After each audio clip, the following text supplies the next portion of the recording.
Today, we're re-diving into a really important topic that many parents grapple with. Are we accidentally encouraging our kids' challenging behaviors? It's a tricky tightrope to walk, and sometimes, even with the best intentions, we can end up rewarding the very actions we want to stop. So, let's explore 10 subtle signs that you might be unknowingly rewarding your child's bad behavior. First up, sign number 1. Giving in during a tantrum. Picture this. You're in the grocery store.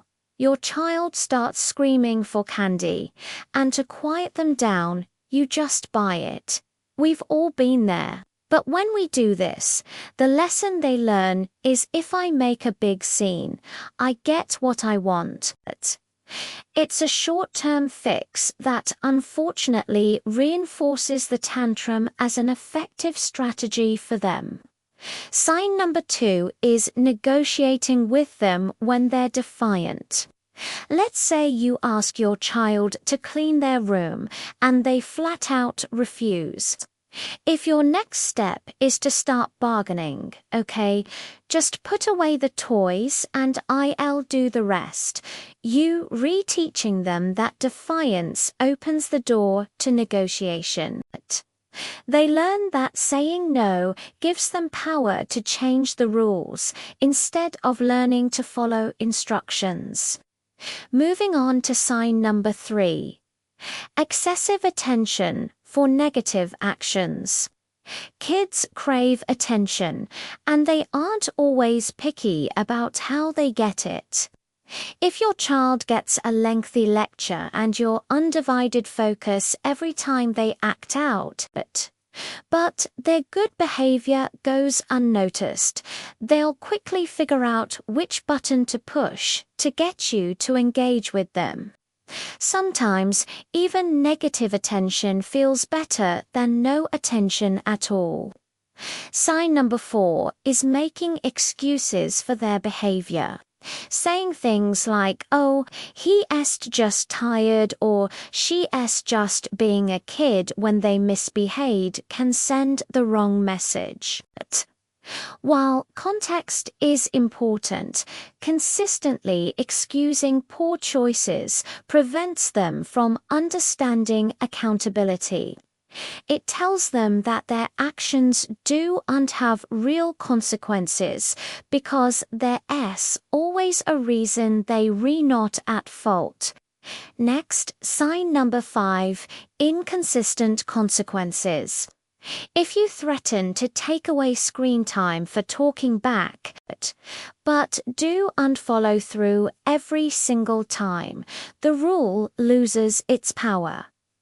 Kids are experts at testing boundaries. When consequences are unpredictable, they'll keep pushing, hoping this is one of the times they can get away with it.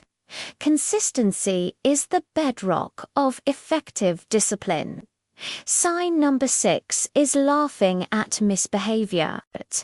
It can be hard not to crack a smile when your little one does something technically wrong, but objectively funny. Like repeating a word they shouldn't, but laughing sends a very confusing signal. It tells them that what they did was amusing and acceptable, making them more likely to do it again for a similar reaction. This brings us to sign number 7, immediately rescuing them from their mistakes. If your child forgets their homework and you rush to school to deliver it, you're saving them from the natural consequence of their forgetfulness. Letting them face the small, logical outcomes of their actions, like explaining to a teacher why they do or have their work, is a powerful way for them to learn responsibility. Sign number 8 is offering a reward to stop the bad behavior. For example, saying, if you stop screaming, I'll give you a cookie. This is essentially a bribe. It teaches the child that they can start misbehaving as a tactic to get a treat. Instead of learning to regulate their emotions, they learn to leverage their outbursts for personal gain. Sign number 9 is over-explaining and over-justifying your rules, especially in the heat of the moment. While it's good for kids to understand the why behind rules, getting into a long debate when they're already misbehaving shifts the focus. It turns a clear instruction into a negotiation and gives them an opportunity to argue, delay, and wear you down. Finally, sign number 10. Giving them special privileges to make up for a conflict. After a big argument or a disciplinary moment, do you ever feel guilty and try to smooth things over with a special treat or a fun outing?